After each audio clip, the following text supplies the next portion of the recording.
So I want to speak about something else, some other pattern, sankhara, that gets very much tied in with the pattern of selfing and forming self-views. And some of you will be familiar with this and some of you will not. It's another way in which the view of self gets centralized, I think in a far less visible way than through the formation of personality view. The word in Pali is mana. Quite literally, it translates as the conceit of self. The conceit of self.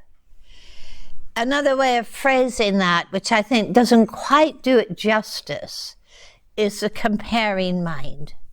But I think that's a little bit too simplistic way of framing this. Mana is much more hidden, but it can't be separated entirely from the views of self that are more obvious. But personality view and mana are interactive views that feed each other. So mana is something much more akin to a kind of a core view. I think in psychological terms it would be phrased as a core belief. But a core view. It's very deeply embedded in our psyche. It hides behind personality view, but deeply implicated in forming personality view, or the kinds of personality views that are formed. It's an assumption, but it is an assumption that deeply and powerfully affects our lives. So if we put mana, if we start to define or unpack mana, this equality, this conceit of self, it's superiority conceit, inferiority conceit, and equality conceit. This has an impact on how our views of self are formed, but it is also very central in all forms of social injustice. Sometimes these are collective views. They're not just individual positioning. It's about how I position myself in relationship to you, how you position yourself in relationship to me. Mana will determine whether we feel confident about asking a question or fearful of doing so. Mana might determine whether we find ourselves sitting at the back of the room or in the front row seats. Mana will determine whether we trust in the possibility of our own awakening or not. Mana will determine whether we can ask for help from others or not. It will be the source of doubt, it'll be the source of aggression, and it'll be the source of fear. It's the way we position ourselves in relationship to all people, to all experience, and to all things. And as I mentioned, there is collective mana. The ways in which groups of people will find ways to make other groups of people either superior or inferior or the same as them. It's things such as class systems, racism, sexism, all thrive on mana. You can see it particularly in the teenage population. You know, those who are in and those who are out. It's a way of ordering our world. Now let's look a little bit at these, and the thing about mana is personality view is constantly changing. Mana tends to be a little bit more set. It's not actually that mobile. It's not that fluid. So inferiority conceit.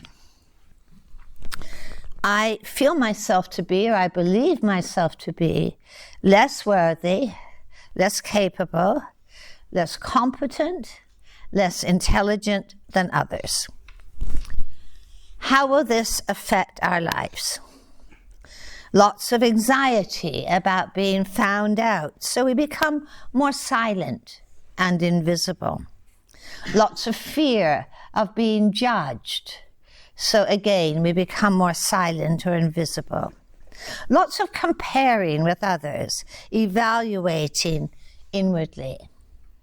Inferiority conceit often brings about a kind of hypersensitivity that we interpret people's responses to us through the eyes of inferiority conceit. You know, if someone doesn't return a smile, you know, oh, well, that just shows how crummy I am, you know, or how unworthy I am. We will be prone to feeling very insulted very often. We may encounter in inferiority conceit a lot of envy, a lot of jealousy.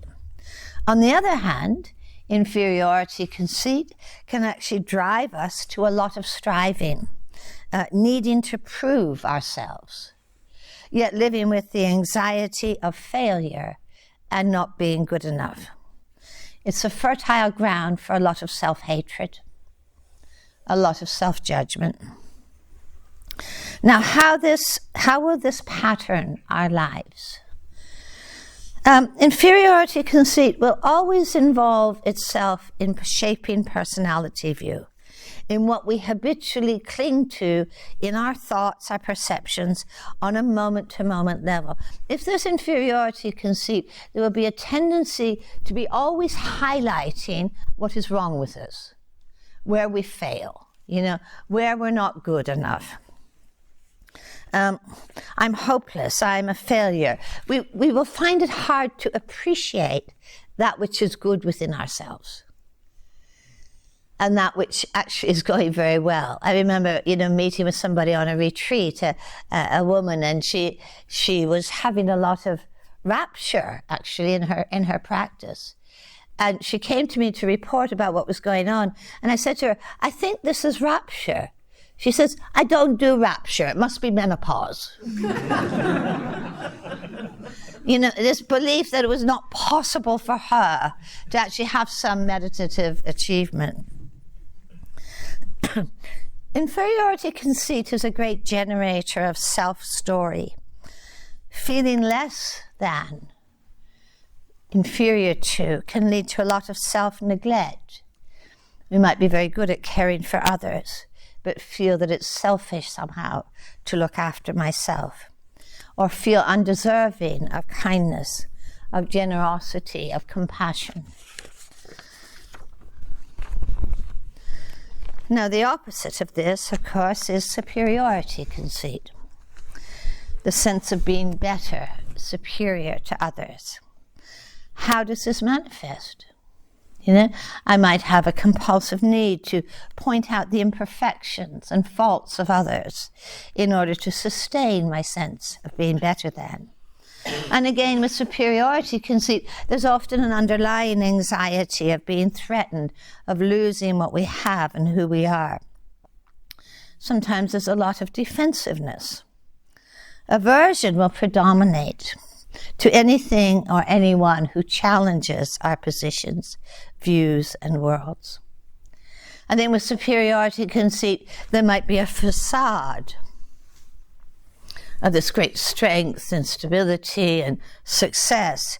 Underneath, there can be a great deal of anxiety and clinging desperately to all we have become, gained, achieved, all the roles or positions of status that defines my superiority. We see it in spiritual communities.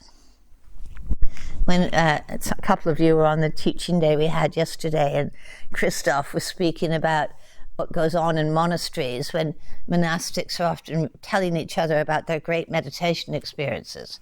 And sometimes there's quite a lot of competition, actually, you know. And there were these two monks who were constantly sort of trying to outdo each other, you know, in depth and in I didn't know this went on in monasteries, by the way. And then one of them one day came to the other monk and he says, you know, I've come to think there's probably room in Nibbana for both of us.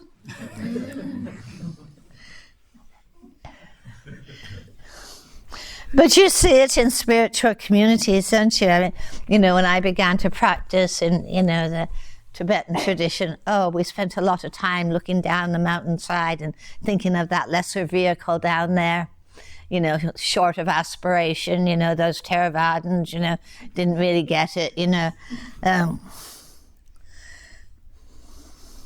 Much of the world in superiority conceit will be deemed to be unworthy of our attention.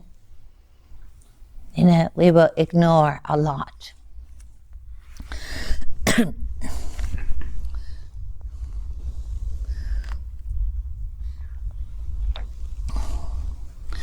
This third domain, and I hope you can relate to this third domain of equality conceit, the celebration of sameness.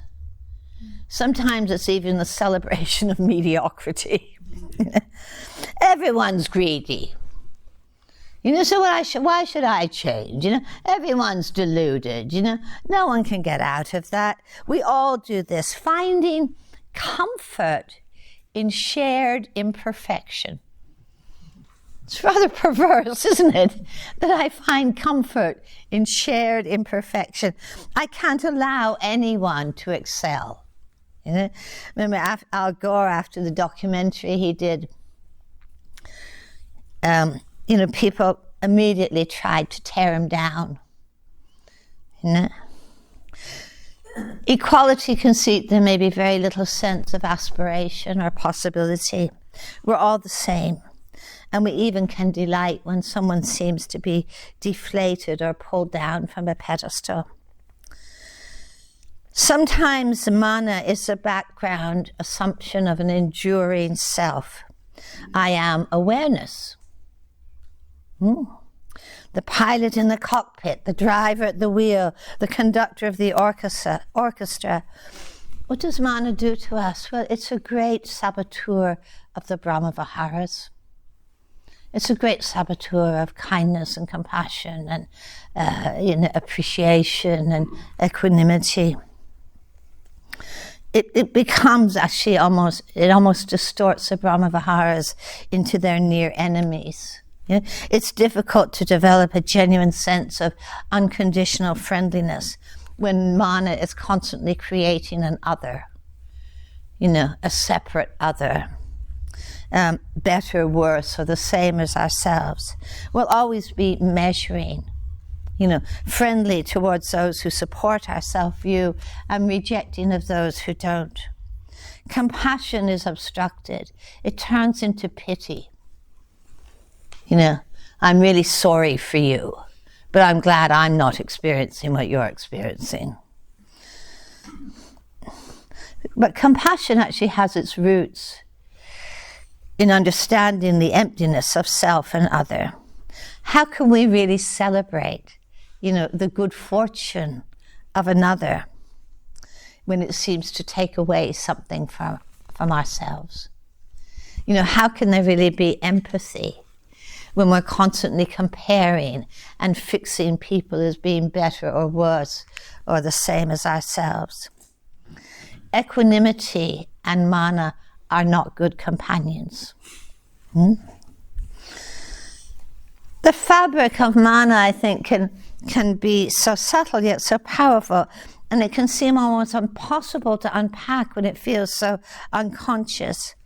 But this is what the path of awakening asks of us, not as a project, but as an investigation, to explore the I am and the story of I am. The story we can be enchanted with, and yet the story that can cause so much dukkha and alienation. The I am can be such a compulsion. And all of this we are asked to understand. That is where really I want to end, I think. To really see that if I'm inclined towards inferiority conceit, I will be prone to shaping personality views that are based on imperfection. If I'm prone to superiority conceit, I will be prone to take hold of that which seems to make me kind of stand out, be someone. And if I'm prone towards equality conceit, my personality view is going to be really limited in its sense of aspiration.